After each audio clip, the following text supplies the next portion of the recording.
Nous sommes dans 1 Samuel, le chapitre 19. Le chapitre 19, le verset 11. Saül envoya des gens vers la maison de David pour le garder et le faire mourir au matin. Mais Michal, femme de David, l'en informa et lui dit, si tu ne te sauves pas cette nuit, demain tu es mort. Que Dieu bénisse sa parole. Amen. Gloire à Dieu. Alors, ce soir, je vais vous parler sur un thème très important que vous pouvez garder dans votre cœur. Ce que la femme peut faire, si elle s'élève. Ce que la femme peut faire, si elle s'élève. Dis à ta seconde. Ce que la femme peut faire, si elle s'élève. Encore. Ce que la femme peut faire, si elle s'élève. Voilà notre sujet sur lequel nous allons nous débattre avant de partir. Alors, la femme est définie comme une aide principale que Dieu a placée auprès de l'homme dans le but de l'accompagner, de l'aider, alors à s'en sortir dans des situations désastreuses. Et humainement parlant, quand nous parlons la femme comme une aide, c'est là que j'entends sa capacité, ce qu'elle est capable de faire dans la vie de l'homme et dans la société. Et cette expression aussi révèle la valeur de la femme et son pouvoir dans la société. Parce que dans la vie active, on ne peut pas appeler quelqu'un de venir en aide.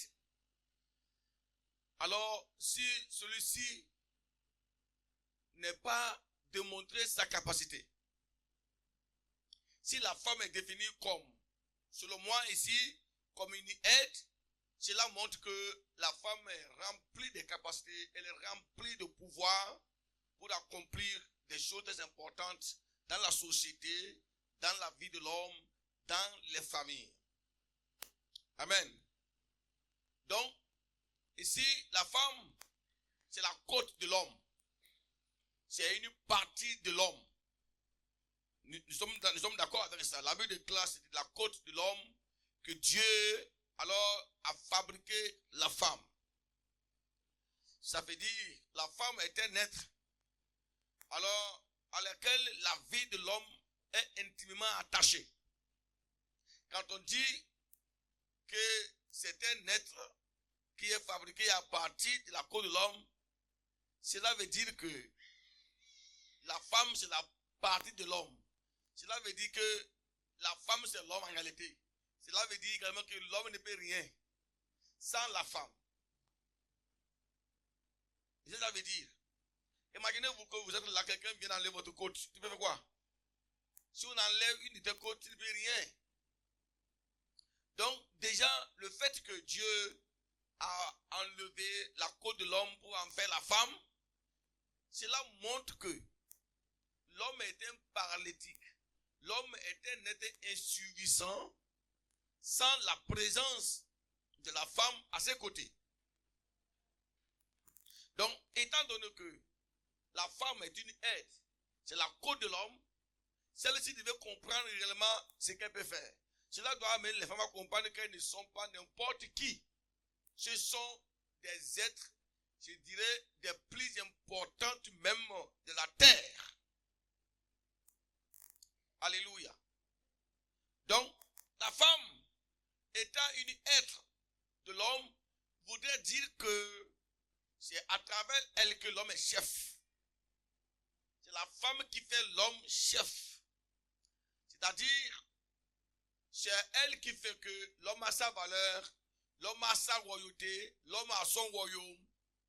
Sans la présence de la femme, l'homme n'est pas chef. La preuve, c'est que c'est difficile d'appeler l'homme père s'il n'y a pas une femme auprès de lui.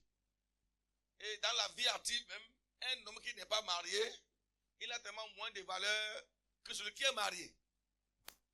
Je me suis dit, mais cet être-là, sans sa présence, l'homme est insuffisant.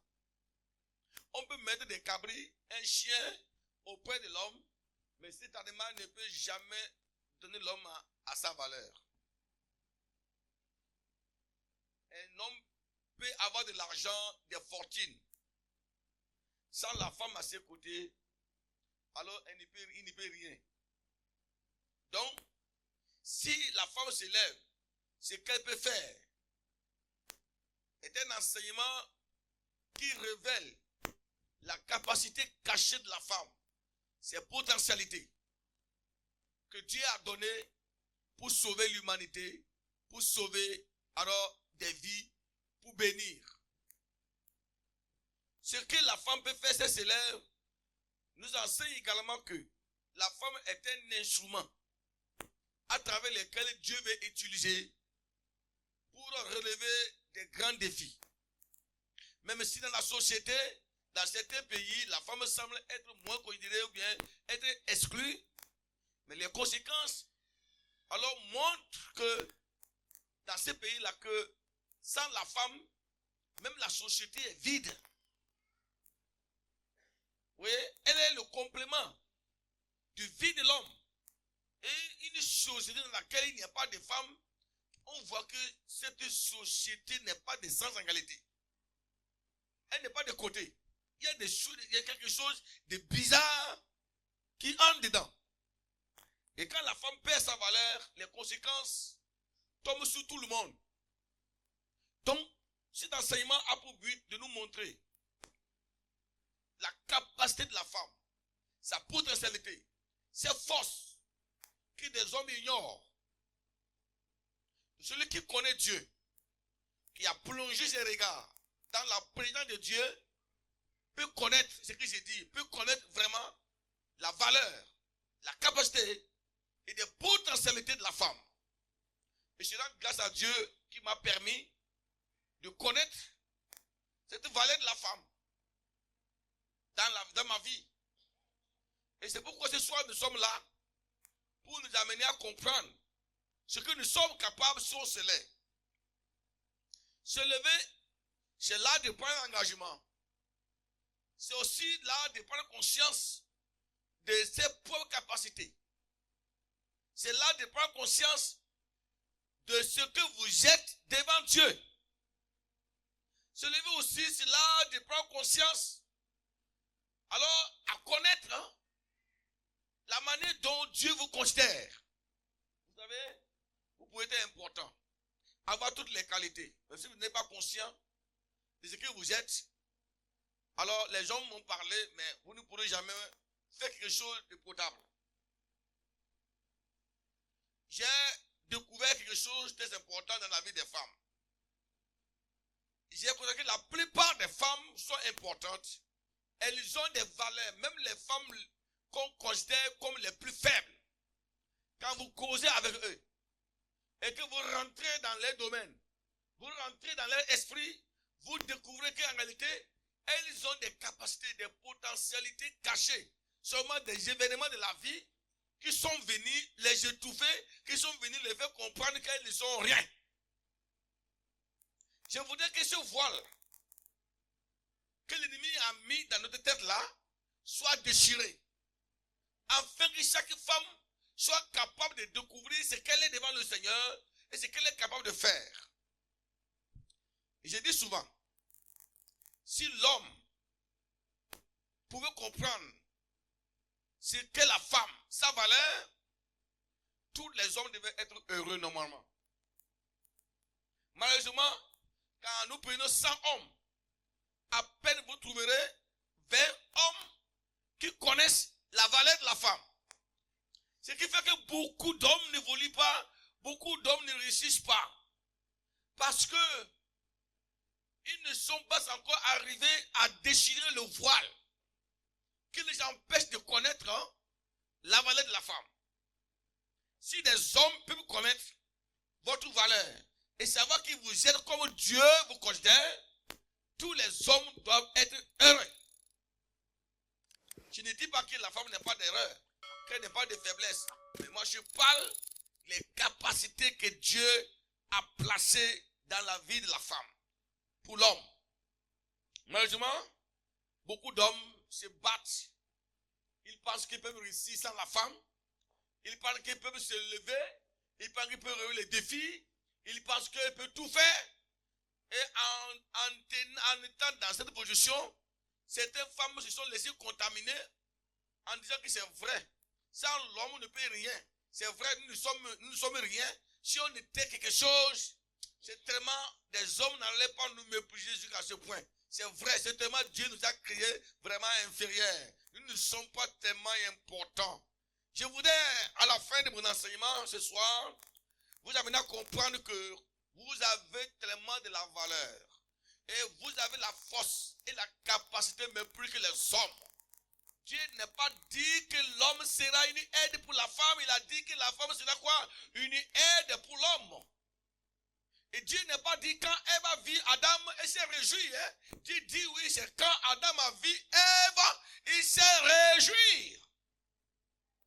Donc, la Genèse décrit les qualités, l'importance de la femme. Et quand vous lisez la Genèse, vous voyez que l'importance, les qualités de la femme sont allées jusqu'à être supérieures au-dessus des hommes. Et je ne dis pas que les hommes ne sont pas importants. Mais c'est pour vous amener à comprendre que vous êtes au cœur de la Bible. Vous êtes au cœur de la Bible. Vous avez le monde dans votre main. Vous avez tout dans votre main. Si la femme décide de détruire le monde, elle le détruira en une seule journée. En une seule journée. Alors, c'est ça. C'est pourquoi j'ai dit, si la femme se lève, si la femme prend conscience de ce qu'elle est, si la femme comprend ce qu'elle est, ce qu'elle est capable de faire. Alléluia. Alors, mes sœurs, maman, mes sœurs, si vous voulez que la femme se lève, qu'est-ce qu'elle est capable de faire? Avant d'arriver, retournez un peu dans le contexte historique, qui nous parle d'une femme qui s'est levée et qui a posé des actes extraordinaires. Cette femme s'appelle Michal. Vous savez, Michal, c'est la fille de Saül, le premier roi d'Israël. L'ennemi juré de David. Celui qui cherchait à tuer David. Michal aussi, c'est la femme de David. C'est bizarre, hein? Quelqu'un qui épouse la fille de son ennemi. Vous voyez? Vous savez très bien dans quelles circonstances Saül va offrir Michal en mariage à David. En l'offrant Michal en mariage à David, il était juste un piège qu'il attendait dans le but de lui ôter la vie et de l'empêcher de devenir roi d'Israël. C'était tout.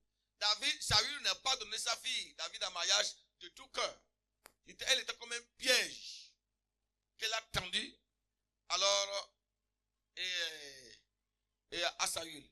Et je crois très bien que Saül a dû étudier la méthode philistine qui avait donné Delilah à Samson pour le piéger. Il s'est dit, bon, moi je fais la même chose. Seulement chez David, ça n'a pas marché. Voilà. La Bible déclare que il n'y avait plus autre moyen. Ce jour-là, David devait être décapité. Il n'y avait plus autre moyen, David devait être décapité. Tout était prêt. Les généraux qui étaient préparés pour l'action étaient déjà prêts. Et sa femme, Michal, était bien informée parce que Saül n'a jamais cru que sa fille Michal peut le trahir. Donc, David devait être éliminé. Mais, quelque chose s'est passé qui a amené David à avoir la vie sauve. C'est Michal. Michal va dire à son mari, mon chéri, je t'aime. Je ne suis pas là auprès de toi pour te tuer. Je suis là pour te protéger, pour te sauver la vie. Bien que mon père a l'intention de te couper la tête. Mais moi, sa fille, direct, j'ai une autre intention. Cette intention, c'est de te sauver la vie. Tout de suite, tu as le devoir de prendre fuite. Car mon père enverra ces soldats cet après-midi. Ils te prendront, ils vont te tuer. Mika s'est levée. À peine elle finit de parler, elle voyait déjà les soldats de Saül qui venaient. Si David devait sortir par la porte principale, il devait être arrêté. Mika s'est dit, mais, hey, ce qui se passe là, si je ne me lève pas, je vais perdre mon mari. Il faut que je me lève. Elle va regarder, elle va réfléchir en même temps. Vous savez, la femme, elle a un talent. La femme a un talent. Les talents que des hommes n'ont pas. Des hommes ont été sur la poitrine. Mais la technique, le talent que vous avez en vous là, c'est plus grand que nos talents. Et moi, je reconnais ça et je suis fier. Je suis heureux parce que quand un homme reconnaît que la femme a le talent, c'est donc heureux. Il va bénéficier. C'est là. David était troublé, il tourne à droite, il ne sait pas quoi faire. Bien qu'il avait l'onction, qu'il a tué Goliath, mais il lui manquait des talents. Des talents. Mais quand il va dire, bon, ce qu'on va faire, bon, je vais t'aider. Je me lève, je t'aide. Je te fais passer par la fenêtre. Je vais prendre par tes pieds. Te pousser en haut. Tu pars par là et ne sors pas par ce côté. Si ne te tuer, je te pousse et tu tombes là-bas et tu fuis. Et je vais fabriquer quelque chose, hein, comme ton image, pour déposer sous le lit. Quand même. Il faut être femme pour avoir une telle idée là. Regardez comment ce qu'elle a créé. C'est ce qu'elle a créé là. Et il a fait sortir David par la fenêtre. Elle a fabriqué ce trémbit, il l'a déposé en même temps. Et il dit, ah, venez, il est là. Il est là. Faites doucement, hein, pour qu'il ne sache pas que c'est moi qui vous a orienté. Allez-y, faites doucement. Oh, la femme. Quelqu'un me dit, oh, la femme. Dis, nous les femmes, nous sommes capables de faire beaucoup de choses. Alléluia. Il dit qu'elle est dedans. Hein. Allez-y. Mais faites doucement parce que vous savez, je suis sa femme. S'il a découvert que c'est moi qui suis là-bas, c'est pas bon. Hein, allez-y. Saül était content. Voilà la fille que j'aime. Ma fille, elle aime ma vie. Elle veut que son père soit au pouvoir. Michal, que Dieu te bénisse. Plusieurs fois, Saül bénit des gens comme ça. Hein. Des gens qui s'appuient, qui sont derrière lui là. Pour tuer David, Saül est béni, mais au nom de l'Éternel. Donc, Michal va dire, si vous rentrez, faites doucement. Parce que cet homme il est tellement prudent. David est rusé, il est capable il faut que le champion, celui qui sait faire bien, qui tape. Donc sinon, il peut s'échapper à tout moment. Donc même Saül connaissait David. Et il rentre doucement. Ils ont pris le champion, celui qui ne rate pas. Doucement. Mais doucement, allez-y, doucement. Envoyez ça vers la tête. Sinon, vous allez le rater. Doucement. Et le jeune général a pris toute la force. Il ne peut pas le rater. Il a envoyé sur le bois. Il dit, mais c'est quoi ça? Il est où? Michal dit, c'est quoi? Il n'est pas là. Oh, c'est David. Regarde ce qu'il a fait sur le lit avant de partir. Oh, sinon tout à l'heure il était couché là. Comment c'est fait? Oh, David là, vraiment. Je n'ai pas compris. Sinon, je ne sais rien. Je ne sais rien du tout par rapport. Mais comment ça s'est passé? C'est lui. Il va dire, vous le savez David, non, j'ai un nommé rusé, il est parti. C'est tellement, il a passé par la fenêtre ou bien par où, il ne sait pas. C'est ainsi, Michal a sauvé. Alors son mari. À travers cette belle histoire, nous voyons déjà ce que la femme peut faire. C'est célèbre. Premièrement, dans ce passage, nous voyons que si la femme se lève, elle peut sauver. Elle peut sauver des hommes en danger. Elle peut sauver des vies en danger. Elle peut sauver des hommes en situation dangereuse. C'est maman. Vous n'êtes pas auprès de nous pour nous voir mourir. Vous comprenez ça? Vous n'êtes pas auprès des hommes, auprès de nous pour nous voir mourir. Dieu vous a placés auprès de nous pour nous sauver. Parfois, nous les hommes, nous tapons seulement la poitrine. Hein? Oui, je suis le chef. Je suis le chef. Je suis le chef. Mais en réalité, parfois, nous sommes à côté, à un centimètre de la mort. Si vous ne vous levez pas, vraiment, on va perdre beaucoup de personnes. La femme peut sauver. Quand Mika s'est levée, elle a sauvé David. Elle a aidé David à passer par la fenêtre. Elle a orienté David les chemins qu'il doit prendre pour te sauver. Vous voyez, par qui Dieu a passé? Où étaient les amis de David? Où était Jonathan? Ces hommes-là. Il a fallu que Dieu passe par Michal pour sauver David. C'est ça l'importance. Quand la femme se lève, ce qu'elle peut faire. Elle peut sauver la vie de quelqu'un. Elle peut délivrer. Aujourd'hui, quand on parle de David comme roi d'Israël, nous devons d'abord parler de Michal. Nous devons acclamer Michal. Ni tu étais la présence de Michal auprès de David, on ne parlera pas de lui aujourd'hui. Il serait mort. Il serait mort. Grâce à Michal, David est sauvé. C'est maman, grâce à toi qui peut être sauvé. Grâce à toi qui peut délivrer. Ne fermez pas les yeux en disant, ces hommes-là, ils font seulement ce qu'ils veulent. Ils n'ont qu'à continuer. Oui. Si vous fermez les yeux en nous disant de continuer, de faire ce que nous voulons faire, vous allez venir ramasser nos cadavres. Je vous dis la vérité. L'homme est tellement orgueilleux. Même quand il est à une part de la mort, il ne sait même pas. Il se réclame toujours chef. Hein? Est-ce que vous savez ça? Il y a des femmes qui ont perdu les mains à cause de ça. Parce que je suis fatigué. Quand il parle, il n'écoute même pas. Quand il donne le conseil, il n'écoute même pas. Si vous ne vous levez pas, vous allez perdre vos maris. Je suis content d'une femme. Son mari était en danger. Le mari était sur le point de se perdre. De se perdre. Tout allait terminer. Le monde allait l'emporter. Mais elle s'est levée.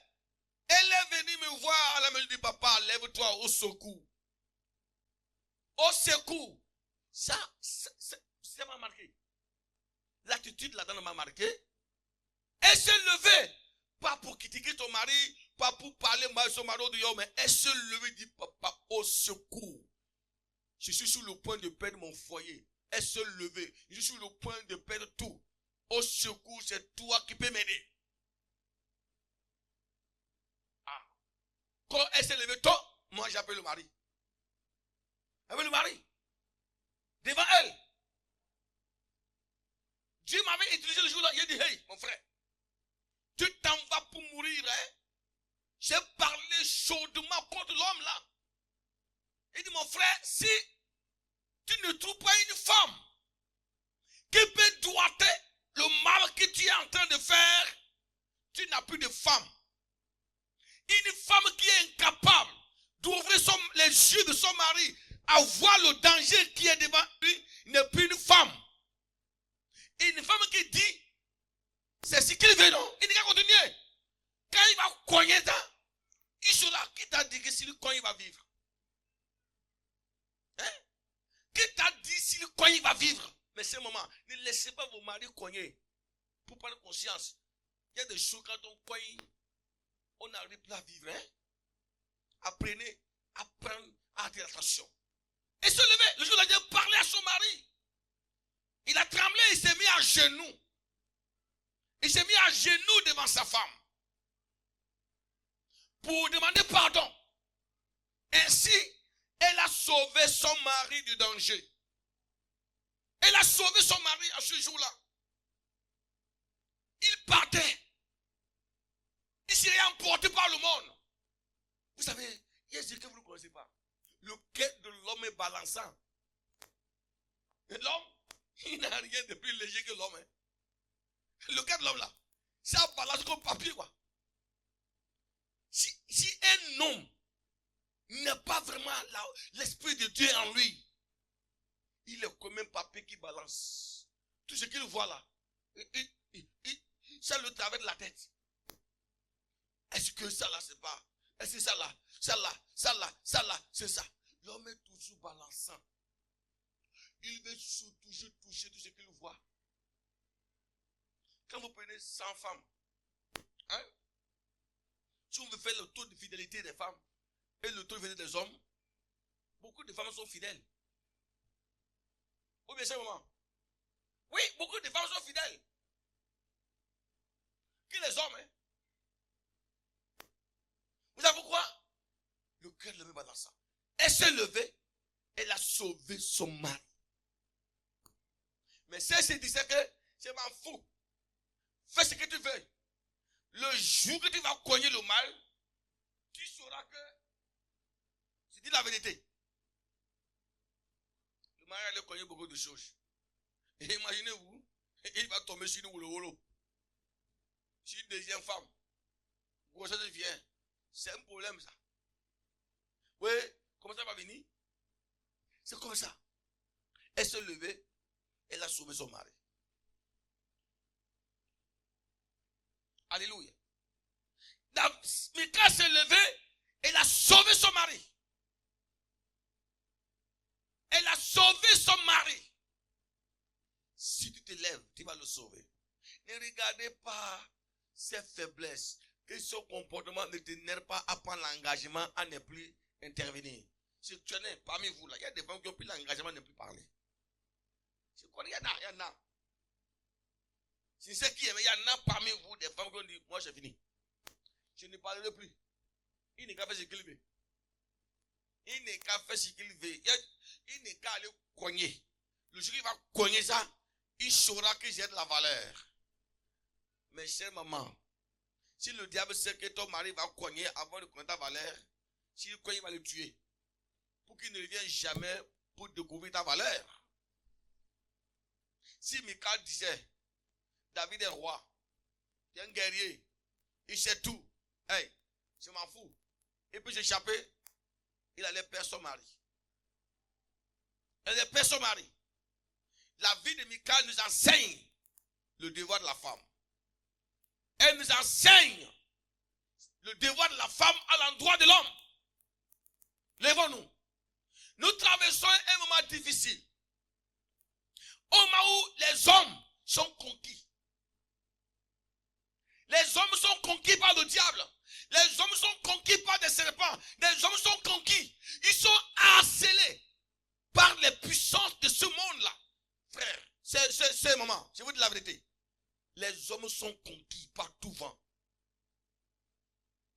Si vous ne vous levez pas, ça ne marche pas. Ça ne marchera pas bien. C'est pourquoi, chaque fois que moi, je sors avec un homme, je voyage avec un homme, je ne lui parle que l'important de la femme. Qu'il soit bon ou qu'il soit mauvais ou, je lui parle de l'importance de la femme. Quelle que soit la pureté de la femme, je vais vous dire, celle dans la joie, dans la paix, elle peut sauver. Et la femme est la protection de l'homme. Quand le diable veut détruire l'homme, hein, il touche d'abord la femme. Quand le diable veut détruire l'homme, il touche d'abord la femme. Vous savez, si Satan n'arrive pas à dégager la femme sur le chemin de l'homme, il ne peut jamais l'atteindre. Oui. Il faut d'abord que la femme soit dégagée. Si elle est dégagée, alors il pourra avoir la même mise sur l'homme. Regarde ce qui s'est passé. Dans le jardin d'Éden, il a fait quoi? Je me dis, pourquoi le diable n'est pas touché d'abord Adam? Pourquoi? Pourquoi c'est par Ève qu'il a passé? Parce que la femme est un être stratégique. Et il a passé par là. pour atteindre Adam. Et voici les conséquences aujourd'hui. Donc, la femme peut sauver si elle s'élève. Elle a la capacité, elle a le pouvoir de sauver, le pouvoir de délivrer, le pouvoir de protéger, le pouvoir d'accorder la vie, le pouvoir de libérer des vies qui sont en danger. Quelqu'un va dire, là-haut ça ne va pas.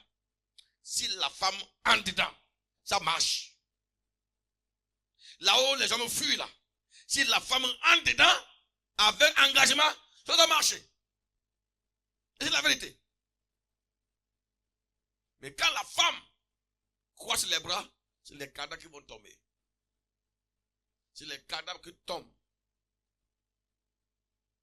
C'est les cadavres qui tombent. Je suis venu pour vous dire que il ne faudrait pas que vous ayez les bras croisés, mais c'est maman. Il y a beaucoup de femmes qui ont croisé les bras. Ne croisez plus les bras. Levez-vous.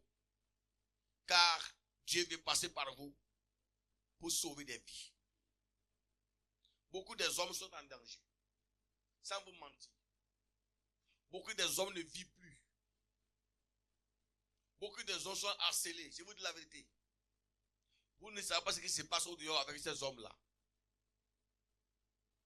Vous ne savez pas ce qui se passe. Si vous vous levez, vous pouvez les arracher de la main de l'ennemi. Les démons se promènent. Un jour viendra, je vais vous montrer un film ici, surtout les femmes et les hommes. Pour vous compreniez ce film-là. Très important. Un haut cadre. Un haut cadre qui a eu la visite d'une femme dans un restaurant. Il a fixé les regards sur l'homme. Il a dragué. Ainsi l'homme fit emporter.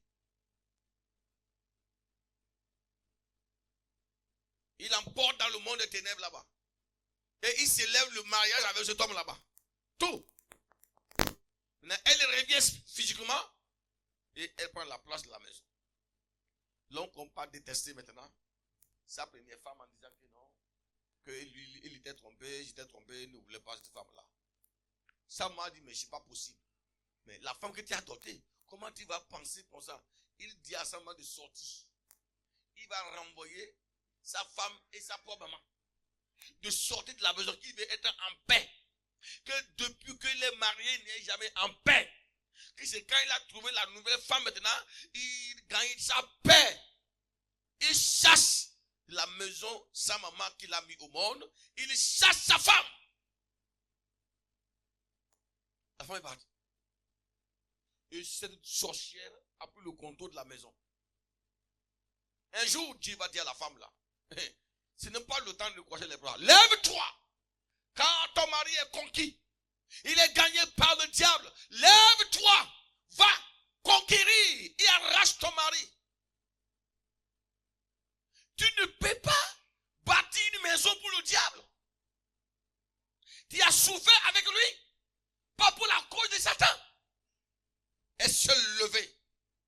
Elle se levait. Elle ne priait pas. Elle ne faisait rien. Mais maintenant, elle s'est levée dans la prière. Elle s'est levée dans la prière. Dieu l'a secourir.